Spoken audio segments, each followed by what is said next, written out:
நபி இப்ராஹிம் அலைஹிஸ்ஸலாம் அவருடைய பேர் யாக்கூப் அலைஹிஸ்ஸலாம். யாக்கூப் அலைஹிஸ்ஸலாம் அவருடைய மகன் யூசுப் அலைஹிஸ்ஸலாம்.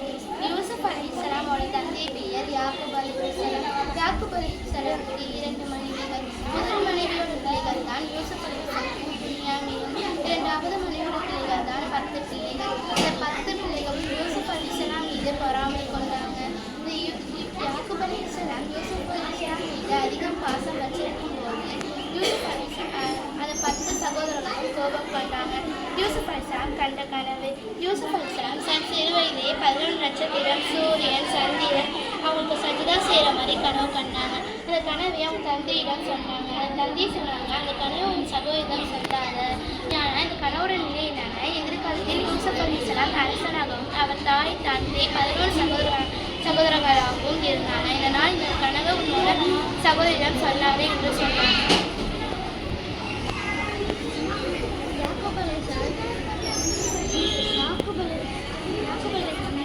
ரொம்ப அதிகமாக பார்த்து வச்சுருந்தாங்க. 10 சகோதரெல்லாம் பார்த்து பொறாமை கொண்டாங்க.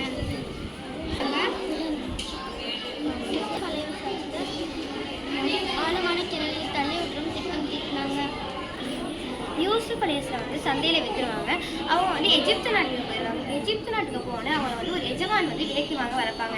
அவங்க வீட்லேயும் ஒரு எஜமானி இருப்பாங்க. அவங்க யூசுப் அலைஹிஸ்ஸலாமோட அழகில் மயங்கி அவங்க மேலே ஆசைப்படுவாங்க. அவங்கள அடையணும்னு நினைப்பாங்க. யூசுப் அலைஹிஸ்ஸலாம் சொல்லுவாங்க, நீங்கள் அல்லாஹ்வுக்கு பயந்து நடந்துக்கோங்கன்னு சொல்லுவாங்க. ஆனாலும் அந்த எஜமானி கேட்காம திரும்பி இதெல்லாம் செய்வாங்க.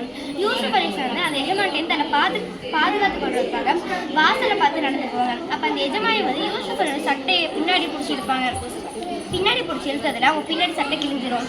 கிழிஞ்சு அந்த எஜமானோட கணவர் அதை பார்த்துருவாங்க. பார்த்தோன்னே அந்த எஜமானி அவங்க மேலே அவரை மறைக்கிறதுக்காக யூசுப் அலைஹிஸ்ஸலாம் மேலே பழிய போடுவாங்க. ஆனாலும் உண்மை வெளியே தெரிஞ்சிடும். அந்த ஊரில் உள்ளவங்களாம் இவங்க ரொம்ப இழிவாக பேசுவாங்க.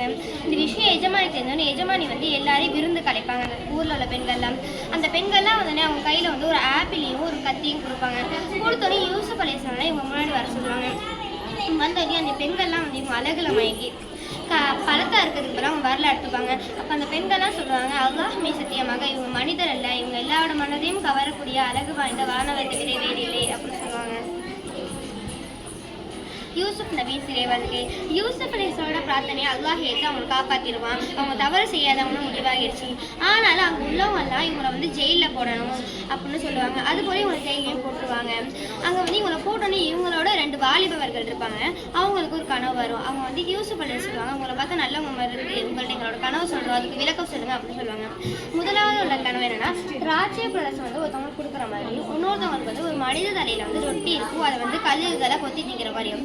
இதுக்கு விளக்கம் என்ன கேட்குறாங்க. அது யூசுப் அலைஹிஸ்ஸலாம் சொல்கிறாங்க, உங்களை ஒருத்தவங்க விடுதலை ஆகி உங்கள் மன்னருக்கு திராட்சை பிரதேசம் கொடுக்குங்க, இன்னொருத்தவங்க தூக்கில் மாட்டி உங்கள் தலையை கல்லுகளை கொத்தி திங்கும். இதான் உங்களுடைய விளக்கம் அப்படின்னு சொல்கிறாங்க. அவங்க சொன்னபடியே அது மாதிரி நடந்துச்சு. அப்போ அந்த விடுதலை போகிறவங்க சொல்கிறாங்க, நீங்கள் உங்கள் எஜமான்ட்ட என்னை பார்த்து சொல்லுங்கன்னு சொல்கிறாங்க. ஆனால் அவங்க அதை மறந்துடுவாங்க.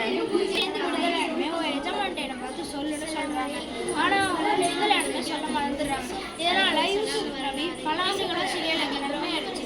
பல ஆண்டுகளுக்கு அப்புறம் மன்னரோட கனவு கட்டுறாங்க. அது என்னன்னா, கொளுத்த 7 பசுக்களை, காஞ்ச வச்சு 7 பசுக்களை என்பதாகவும், நல்ல பசுமையான 7 கதிர்களை, காஞ்ச வச்சு 7 கதிர்களையும் கனவுல மட்டும் சொல்றாங்க. இந்த மன்னர் அந்த கனவோட விளக்கத்தை யாராச்சும் சொல்லணும்னா அவங்களுக்கு அவங்கள்ட்ட கேட்குறாங்க. அப்பதான் அந்த மனிதன்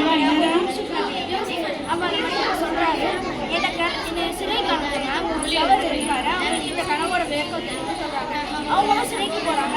யூசுப் நபி இதோட விளக்கத்தை கேட்குறாங்க. அவங்களும் சொல்றாங்க, என்னன்னா 7 வருஷம் நீங்க நல்லா விவசாயம் செய்வீங்க, உங்களுக்கு அடுத்த 7 வருஷம் பஞ்சம் வரும், அதனால பாதி அறுவடை செஞ்சுட்டு மீதியை பத்திரமா வச்சுக்கோங்க.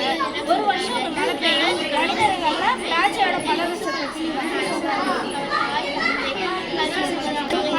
இந்த கனவோட விளக்கத்தை சொல்றாங்க. அவங்களும் சந்தோஷம் அடைகிறாங்க. அந்த மன்னர் சொல்றாங்க, அந்த மனிதரை ஆனா யூசுப் நபி வர மறுத்துறாங்க.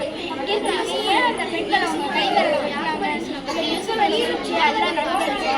அந்த மன்னர் அந்த பெண்களை கேட்குறாங்க, ஏன் அவங்க கைவிரலை வெட்டிட்டு அந்த பெண்கள் சொல்றாங்க, அல்லாஹ் மிக பரிசுத்தமானவன், அந்த மனிதன் எந்த தீங்கையும் இருப்பாங்க அப்படின்னு சொல்லிட்டு யூசுப் பொறுமை, விவேகம், கண்ணியத்தை சொல்றாங்க. யூசுப் நானும் பல ஆண்டுகள் சிறையில் இருந்துச்சுன்னா மன்னரோட தூதர் கூப்பிட்டு நானும் போயிருக்கேன். மன்னர் அவங்களோட கஜானா பார்த்துக்கிற பொறுப்பையும் ஆட்சி செய்கிறவங்களையும் கொடுக்குறாங்க. அதோட அவங்க போயிட்டு ஆட்சி அரசர் கண்ட கடவுள் மாதிரி சொல்லி வச்சு 5 மணி நேரம் மக்கள்லாம் பஞ்சத்தில் பார்க்க வராங்க. யூசுப் அலைஹிஸ்ஸலாம் இவங்களாம் நம்ம சகோதரர்கள். ஆனால் அவங்களுக்கு யூசுப் அலைஹிஸ்ஸலாம்னா யாருன்னு தெரியாது. யூசுப் அலைஹிஸ்ஸலாம் சொல்கிறாங்க, புன்யாமினை கூட்டிகிட்டு வந்தாங்க தாடி அதிகமாக தந்தை. அப்போ அவங்க சகோதரர்களும் அவங்க தந்தைக்கு போயிட்டு புன்யாமினை அழைச்சிட்டு போகிறோன்னு சொல்கிறாங்க. அவங்க தந்தை மறுத்துறாங்க. ஒரு மனுஷோட புன்யாமினை அழைச்சிடுறாங்க. எங்கள் சகோதரர்கள் யூசுப் அலைஹிஸ்ஸலாம் அழைச்சிட்டு போகிறாங்க.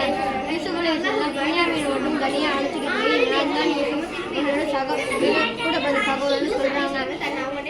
தன் சகோதரர் தன் கூடவே இருக்கணும்னு ஆசைப்படுறதுனால புன்யாமினோட சுமையில மரக்காலையை வச்சிடுறாங்க. அங்கே உள்ள அரசரோட அளவு மரக்காலை காணுன்னு சொல்கிறாங்க. அது புன்யாமினோட சுமையில தான் இருக்குன்னு வச்சுக்கிறாங்க. அவங்க திருடுங்க. அவங்க சகோதரர்கள் அவங்க தந்தைகிட்ட என்ன பதில் சொல்கிறதுன்னு தெரியாமல் உண்மையே சொல்லுவாங்க. புன்யாமின் தான் உண்மையான சொல்கிறாங்க. சாட்சிக்கு ஒட்ட கூட்டத்தை சொல்கிறாங்க. யூசுப் நினைச்சு சத்தமாக அழுகிறாங்க. அதனால அவங்க கண்ணை பிடிச்சி போச்சு. மூன்றாம் முறையாக அவங்கள்ட்ட சகோதரர்கள் வராங்க. தன்னுடைய வறுமையை கட்டுக்கு உதவி கேட்குறாங்க.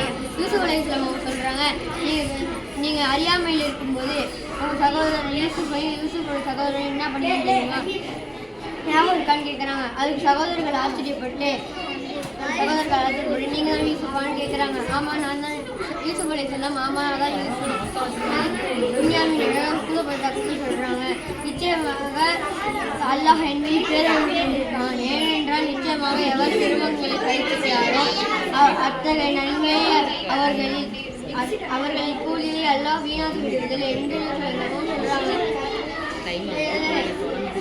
அதற்காக இன்றைய தினம் உங்கள் மீது எந்த குற்றமும் இல்லை. அல்லாஹ் உங்கள் குற்றங்கள் எல்லாத்தையும் மன்னித்து விடுவான். அல்லாஹ் கண்ணை அதன் சொல்லிட்டு யாக்கூப் அலைஹிஸ்ஸலாம் அவங்களுக்கு கண்காணல் இல்லாத விஷயம் யூசுப் அலைஹிஸ்ஸலாம் அவங்களுக்கு தெரிய வருது. இது யூசுப் அலைஹிஸ்ஸலாம் அவங்க சட்டையை கொடுத்து அனுப்பி அது யாக்கூப் அலைஹிஸ்ஸலாம் அவங்க கண்ணில் போட்டு சொல்கிறாங்க.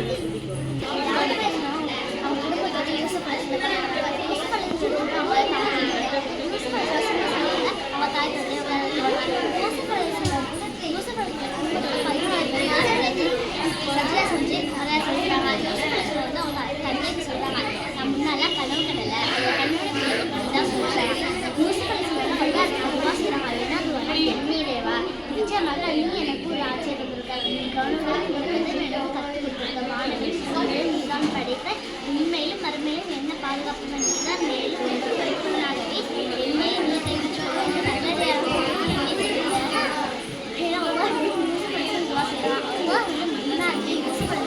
சோதனை வருவது சொல்லிட்டாங்க. யூசுப் அலைஹிஸ்ஸலாம் புரிஞ்சுக்கிட்டாங்க. சோதனை ஒருபோதும் வந்தாலும் தோல்வி வராது, வெற்றிதான் வரும்னு யூசுப் அலைஹிஸ்ஸலாம் அவங்களோட வரலாறு அவங்க உதாரணம்.